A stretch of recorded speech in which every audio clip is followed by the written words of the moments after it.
Welcome back to Lee Pitts Live here on game day. Dun-dun-dun. Dun-dun-dun. Dun-dun-dun.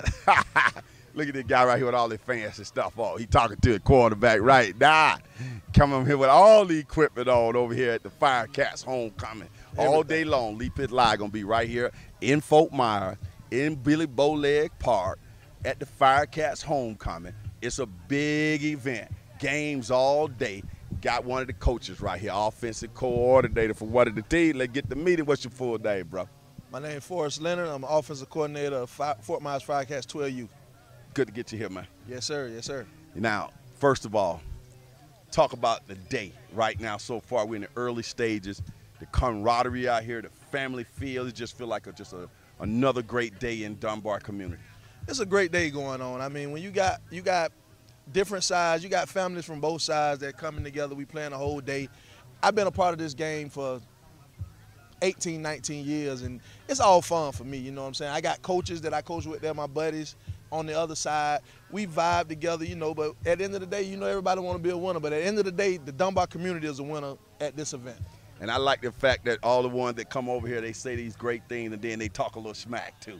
So y'all talk some smack, don't you? It's been some smack talking going on all week long, especially on Facebook, you know.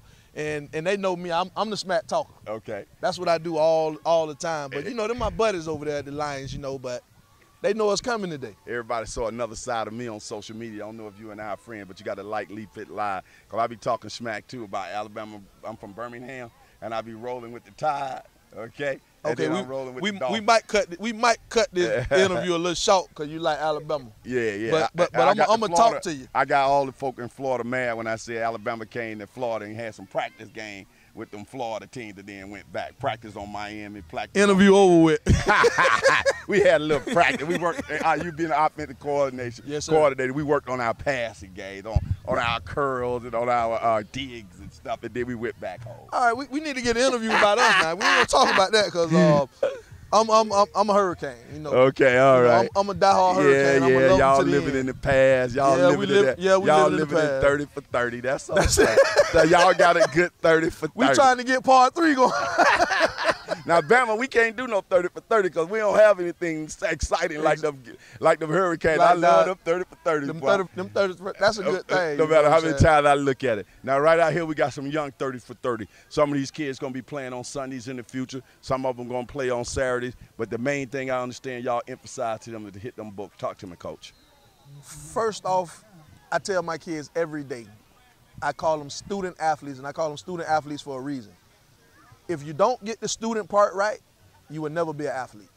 Mm-hmm. That's straight up, you know what I'm saying? I preach books, and I tell them I can argue for you every day with your parents, but if you don't get your books, I have no argument for you. Mm-hmm, mm-hmm. Coach, tell me what we got going on right behind me right here. Now people see these little kids playing in a game behind us. Oh, man, listen, the babies, the 6U, them be the best games of the day because you see some of the funniest football going on all day long when you got the 6U on the field. But you got to love it because, you know, these the up-and-comers, and they learning the game. They don't even know the game. They just out there having fun. They don't care who score who. As long as they're on the field playing, they good. Okay. All right. So what's their age again? 6 is 5 and 6 year olds. Okay, so you can start tackle football at age 5 around 5, here. yes, sir. Right. And if you don't get started early, is that you encourage people to get started early so the kid can get the fundamentals or what? Some kids it works to start early, some kids it don't. They just be more advanced. But it's good to get them out there interacting with other kids, knowing how to be a team and not being by themselves, being for themselves. That's one of the reasons that Fort Myers produced such great football athletes is because of what happens at the Little League level, isn't it? Yes. Talk about how that Little League level brings up all that other stuff. Little League football in Fort Myers is very big. I mean, when you got, you know, coaching, I've been doing it for 22 years now. And I love doing it. Like I tell them, I don't never want to get paid to try to coach kids because it was somebody that gave back to me, and it benefited me in my life coming up, to where teaching the younger kids to be greater adults is more important than me. Yes, we love winning games, but just teaching them the fundamentals of the game and becoming a teammate and knowing how to work with other people, because in everyday life you got to work with somebody.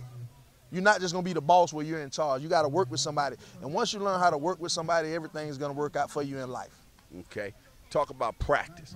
When I'm talking about practice, I know you practice in the evening probably after school, but if you're going to be a top-end athlete, you got to also dedicate yourself to, when you're not at practice, to getting up in the morning, doing them sit-ups, doing them push-ups, and taking care of yourself when you're not at practice. Talk about the overall, how to become elite. I tell my kids this. We can practice because the coaches, when you're at practice, the coaches are working on certain things to where it's might not better you, but it's going to better the team. If you want to be better as a better athlete, you got to do it in the off season. Okay. Off-season training is key to becoming a better athlete and a perfect athlete. And you got to stick to the grind. I mean, you're not going to become, you ain't going to be perfect overnight. If you want to be greatness comes from working. Even if you want to be great in the books, you got to work at it. You know, it just ain't going to come to you when, we're in school. You're not going to become an A student while you're just in school. You got to stay at home and you got to do extra work. Okay. You know, that's just like, football is just like life. If you want to be great in something, you got to put extra work into it. I'm sure over, 400 or 500 kids will be out here today playing when you add up all the teams? 400 or 500 kids, yes. And, that's a good number. And 2,000, Get that mic up. 3,000 people. This is the early stages. Yes, this is the early stages. I mean, once you get, when the sun go down just a little bit, it's going to get live out here. Okay, so Leaf It Live will be here to see it under the lights when the sun go down. But we right here from the beginning as the media sponsor of the homecoming for the Firecats. We're in Billy Bowlegs Park, right here in the heart of Dunbar, which has a lot of great history, this park that is, in terms of athletes and good people who have come out of this community. Coach, you know about the history of this park going way back. Talk about what this park has meant to the city of Fort Myers in terms of athletes and things. I'm so glad they turned this park into a football field, because when I was coming up, it was a baseball field. Mm-hmm. You know, and they call it Billy Bowlegs Park. It was a baseball field. I played at it, but I played for the Dunbar League, and we came over and played here. I mean, this is great history here. Once they made this a football field to where, a lot of our kids come through, it's special. I was a Riverdale Wildcat coach. I came back over here to the Firecats because it's in the community. My mom stays right down the street. Mm-hmm. And for me to give back to my community it's amazing for me. Like night and day, isn't it? It's night and day. Right here in the heart of the community. Yes. Are you getting that? Is this the first or the second year it's been here, this football league? Now, this league's been here 4 to 5 years now. I mean, but it's getting to the point to where this is the heart. Okay. And when you talk about Fort Myers Firecat football, you're talking about Dunbar community football. Okay. Even though you got these other organizations, I would never knock an organization for trying to help kids. You got the Stingrays there at the Stars. You got the Firecats. You got even the Lions. You got them. You got Riverdale, who get kids from this area. But it's just something different when you got, back in the days when you can ride your bicycle to practice, this is what the Fort Myers Firecats stand for. You can just come and just be family. Okay. You heard it right here on Lee Pitts Live. We got the coach here. Got his headset on.